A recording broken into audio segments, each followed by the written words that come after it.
than a dozen dogs that were rescued from what officials call filthy conditions are now up for adoption. How a family is using the death of 2 young children to make sure that other families are spared a tragedy like this one. And 5 New York City college students are now facing murder charges in the hazing death of a freshman. We'll have reaction from students coming up. Tracking, alerting, protecting. This is WKYT News at 4:30. Good afternoon. Sam, Dick, and Amber Philpott reporting. Some dogs that were rescued from a Nicholasville home are ready now to be adopted. 19 dogs were taken from a home described as filthy by animal control. As Rebecca Smith reports, most of the dogs are in much better condition now. It's our top story at 4:30.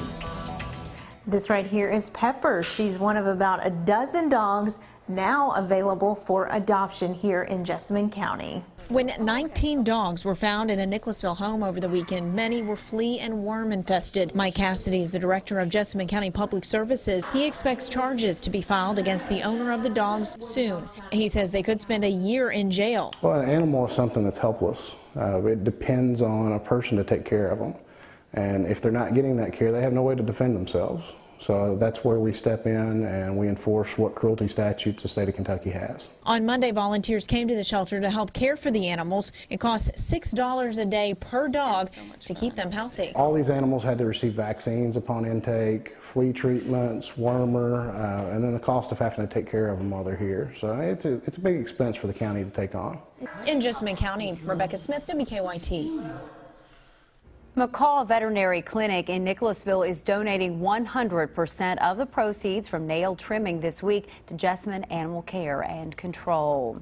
Well, it is another beautiful day here in the Bluegrass with sunny skies and warmer temperatures. Great day to be outside, isn't it? The trend is expected to continue through the rest of this work week. Let's check in with Mr. Chris Bailey. Chris, beautiful week. Yeah, it really is, guys. Coming off a great weekend that had more of an October feel. Now we're into a typical September, late summer type feel across the region over the next few days. A little look outside.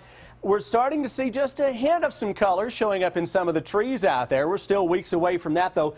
Beautiful blue skies over top, upper 70s to around 80. Look at the humidity. It is bone dry at 36%. That means your temperatures will drop quickly as the sun gets low on the horizon. Then after sunset, big time temperature drop is likely. Defender taking the week off, nothing to show you locally. High pressure just off to our east, giving us the mild and warm flow on the backside of that across not only Kentucky, but most of the Great Lakes, the Ohio Valley, Tennessee Valley, into parts of the deep south as well. Weather headlines, near perfect conditions out there. Then we track a weekend cold front that'll bring our next chance for showers and some thunderstorms. We'll highlight that with the 7-day forecast, guys, when I come back in a few minutes. All right, Chris, thank you. 2 days after a mobile home fire claims the lives of 2 young girls, we're learning more about what happened Saturday morning when tragedy struck Owenton. According to the family, the father and stepfather of the girls tried to get to them but ended up unconscious once they were overcome with smoke. As Lauren Adams reports, the cause of the fire is under investigation, but foul play is not suspected. The family says this is a tragedy, one that they're struggling to deal with.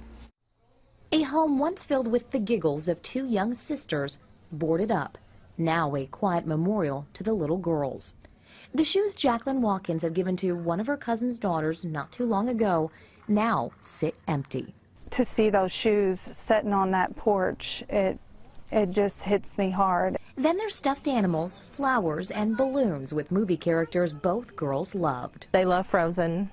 Frozen is a big hit with them. 2-year-old Abby and 4-year-old Cece died Saturday morning when fire ripped through their Owenton mobile home. The fire started just before 10 that morning. The girls' mother, Courtney Yeager, had left hours before for an early shift at a nearby nursing home. Her husband, Sam Yeager, was still asleep when, according to cousin Jacqueline Watkins, he woke up to the sound of knocking and the smell of smoke. His natural reaction was to go that way to get the girls, but there was no way. That's where the fire was, so he had to come out this way to go that way to get them. Watkins says Yeager, the father to 2-year-old Abby and stepfather to 4-year-old Cece, jumped out a window and ran to the front door. That's where, she says, firefighters found him unconscious and suffering from first-degree burns. Cousin Ann Phillips. Those girls were what he was after, and him not being able to save them has got him beat down. He's blaming himself. That was his world. But family says there's no one to blame in this unspeakable tragedy. It's not something I would ever wish on any family. It's not a blame game. It's a tragedy. It's an accident. Terrible situation. The girls will be laid to rest on Thursday. A funeral home there has donated their services. Now, this is important. The family's home did not have any smoke detectors. And to honor the girls' memory, the family says they have plans to begin a campaign where they plan on going door to door in the community to hand out smoke detectors and batteries twice a year. More than 36 individuals are being charged in connection with the hazing death of a Baruch College freshman. He was brutally beaten during an annual fraternity event in the Poconos. Kenneth Craig has more from campus. The law is the law. Charges against dozens of fraternity brothers in the December 2013 death of Baruch College freshman Chun Michael Deng during a retreat to the Poconos. The Pi Delta Psi fraternity and 5 students at the college charged with murder for their roles in Deng's death. 32 others from the frat faced charges ranging from aggravated assault to hazing. Some students and alumni feel these charges are just. So I do think that, hey, it's just one of those things, like you have to make an example out of things like that because somebody lost a child. So that's not fair to his family. So somebody is going to want justice for that. The rushing process is, still a big part of Greek life, but it absolutely should be done in a way where nobody gets hurt like this. Police say Deng was blindfolded, weighted down with a 30-pound backpack, and forced to run a gauntlet during what they say was a brutal fraternity ritual called the glass ceiling. Deng was knocked unconscious. Police say the fraternity members waited an hour before taking him to the hospital with a severe brain injury. During that time, members changed Deng's clothes, searched the internet to diagnose his symptoms, and called their national fraternity president, who instructed them to hide all fraternity items. I think that it was just very unfortunate, and I think for all the parties that got involved, it just went overboard. We couldn't reach any of those 5 students charged with murder tonight. In a statement, Michael Deng's family says fraternities and their members must be held accountable, and this step by authorities is an important one. Police say the fraternity members tried to research Deng's symptoms online and waited at least an hour to take him to a hospital. An Indiana high school is set to unveil a special tribute to one of its well-known athletes tonight, Lauren Hill, who realized her dream of playing college basketball at Mount St. Joe's in Cincinnati passed away back in April after a long battle with brain cancer. Now, later today, her high school in Lawrenceburg, Indiana, is opening a new gym featuring a special trophy case in her honor. Lauren's mom picked out several of the basketball players' most prized awards for display there, including the ESPY award she won last year. A Lexington City Councilman plans to meet with community members tonight to talk about the future of the former Romney Road Kroger location. The Kroger closed its doors for good this weekend, and now neighbors want to know what's next. A community forum about the future of the building will be held this evening at 6 at Christ the King. 75 million Americans are expected to play fantasy football this season. But a growing number of them are women. Elaine Quijano reports. He loses the football! Oh! Erica Rosenberger spent Sunday cheering players and crunching numbers from various teams and on a variety of screens. Not bad for the first half, I guess. She is among the millions of women jumping off the sidelines and into the game of fantasy football. How much do you look forward to this every year? You know, the summer is coming to an end, but you have fantasy football to look forward to. It all began on draft night last week. Got to get my sheet out. When this group of women, brought together by Erica and her friend Kim Shire, selected their teams. What was the draw for fantasy football for you? Well, Eric and I both are married, and at the time were dating men who were obsessed with football and played fantasy themselves. So we felt, you can't beat them, join them. This season, a third of fantasy football players are women, a significant increase over last year, when women accounted for 20% of players. I'd say this and that. Many starting leagues of their own. Why not just join your husband's league? We did. We beat them. There are no rookies here. This group of women has played fantasy football for 12 years. How's your team doing? I'm losing all 3 of my games. What'd your husband think? They're so psyched. I love it. For you? Yeah, well, for themselves, they get to watch football without us complaining. Elaine Quijano, CBS News, New York.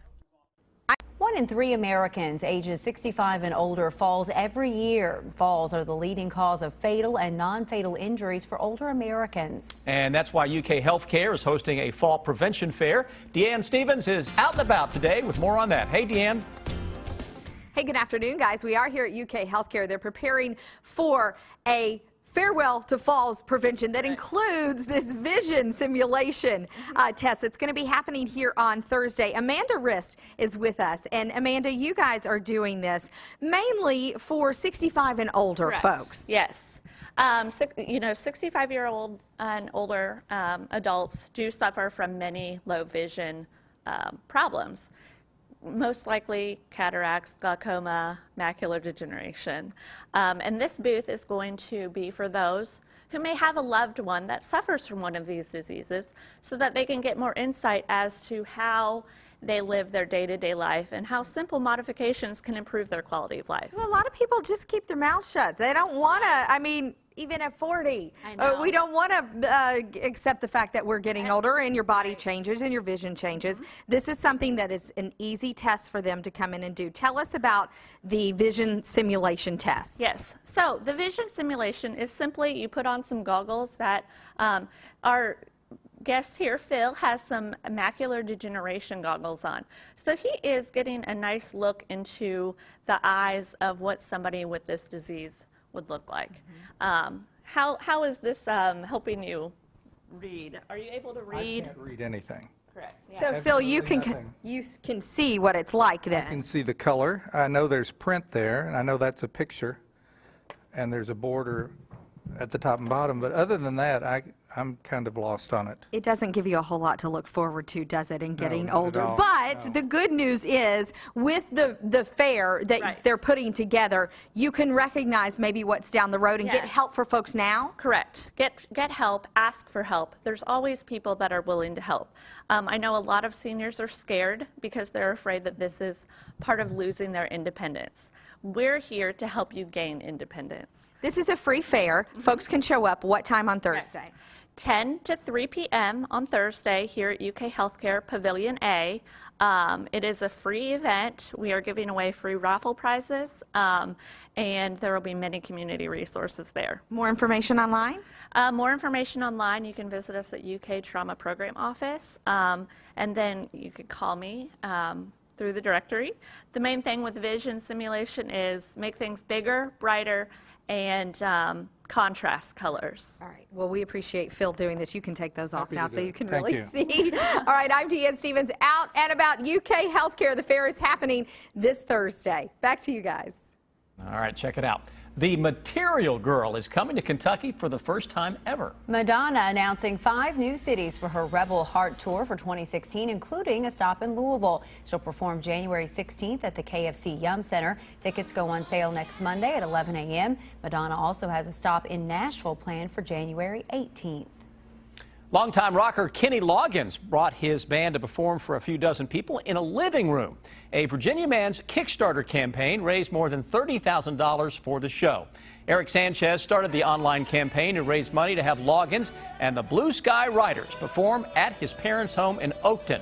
The 29-year-old PR consultant and self-described superfan got his wish. The band played all their hits, including Danger Zone. More than 230 people donated to the effort, and about 50 of them were able to watch the concert live from the Sanchez's living room. Pete, these are those perfect fall-like days that you just wish you could have so many more of. Another month of it. I know, right? I don't think that's going to happen, Amber. Chris, what do you think? Fall is around the corner. It is. It is. It's filling the part over the past several days, certainly. Now it's a more typical brand of September air. Those temperatures out there, upper 70s to around 80 into most of central and eastern Kentucky. Partly sunny skies being noted. High pressure that is anchored across parts of the Appalachian Mountains, giving us That nice return flow around the backside of this high. That means mild to warm air across not only Kentucky, most of the Plain States, into the Midwest, the Great Lakes, Ohio Valley, down into parts of the Tennessee Valley as well. You still got those cool mornings, but the afternoons are certainly a little warmer with very low humidity. A lot of sun out there this afternoon. Dry roadways, obviously. Let's see how things are moving along on the roads. Here's Officer Don. Crews have the right lane blocked on I-75 north at the 114. It looks like they're doing some tree trimming there, and they've had to block part of the right lane because of that. It's just a heads up if you're going to be on the interstate this evening. They'll continue probably until dark.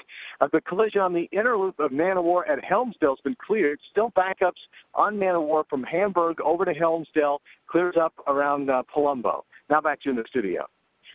To become a WKYT Live driver and download the Waze app, go to WKYT.com. Under the News tab, click on Traffic for more information. A whale of a tale, an uninvited hotel guest, and a pizza store problem. It's the video that will have you talking. Take a look at this. A whale-watching tour group in Australia got to get an up-close and personal look at some humpback whales. The whale watchers got quite the surprise when a trio of whales came close enough to the boat to touch. Cameras both above and below the water captured the whales swimming around and under the boat. Experts say that September marks the halfway point in the whales migration season, which ends in November. They got their money's worth there. Yeah, a little too close for comfort, though, maybe. One hotel guest in Nebraska really had the staff saying, oh, dear. Other guests in this York, Nebraska hotel had quite a shock when a deer burst in through a lobby window. It ran past some people sitting in the lobby, then down a hallway as some people chased it, and then it ran into the laundry room where it remained until it was caught and released back into the wild. Thankfully, it wasn't hurt. Now, you're a bear lover, right? All right, here we go. Yep, the day just didn't go as planned for one walk-in customer at a Colorado pizzeria. A bear wandered into Louie's Pizza near a high school in Colorado Springs. A police resource officer at Palmer High was dispatched to look for the bear and was flagged down by workers from the pizza place. The owner of the restaurant thought his employees were trying to prank him. Really, we have a bear in the back room, so I was thinking it was a teddy bear, you know, present, whatever, and they sent me a picture and it was a live bear. Okay, the animal was asleep in the back of the store on a rack of boxes. He was tranquilized and removed before it ever got a slice of pizza. Workers say it did get a little bit of icing, though, but sounds like it worked out for everybody there. Yeah,